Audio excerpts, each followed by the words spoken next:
പോകുന്നത് അന്ധവിശ്വാസമാണ്. എന്താണ്? തൊഴുതു പോകുന്ന ഭക്തിയല്ല, അതൊരു അന്ധവിശ്വാസമാണ്. എന്താ അന്ധവിശ്വാസം? 3 തെറ്റുകളാണ് നിങ്ങൾ ചെയ്യുന്നത്. തൊഴുതു പോകുമ്പോൾ ഒരു ദൈവം നിങ്ങളുടെ പ്രശ്നം പരിഹരിക്കും നിങ്ങൾ വിശ്വസിക്കുക. ദൈവത്തിന് നിങ്ങളുടെ പ്രശ്നം പരിഹരിക്കാൻ പറ്റില്ല. നിങ്ങളുടെ പ്രശ്നം പരിഹരിക്കേണ്ടത് നിങ്ങളുടെ പരിശീലനത്തിലൂടെയാണ്. ഏതിലൂടെയാണ്? അപ്പോഴേ ദുർബല മനസ്സ് ബലമുള്ളതാണ്. ഏതുപോലെ?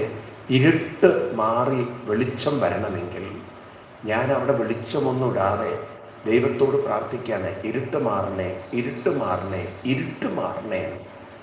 ഇനി ദൈവം ജീവനോടുകൂടി ഉണ്ടെങ്കിൽ ദൈവം വന്നിട്ട് എന്താ ചെയ്യുക?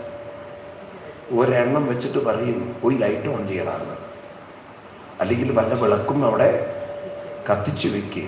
ഇവിടെ കഴുത, നീ എന്നോട് പ്രാർത്ഥിക്കല്ല വേണ്ടത്, നീ ആ ഇരുട്ട് മാറ്റാൻ പറയൂ. ഇതുപോലെ ഉള്ളിലുള്ള ദുഃഖത്തിൻ്റെ, വിഷമത്തിൻ്റെ ഇരുട്ട് മാറാൻ പ്രാർത്ഥിക്കുകയാണോ വേണ്ടത്? അവിടെ വെളിച്ചത്തിൻ്റെ ശക്തി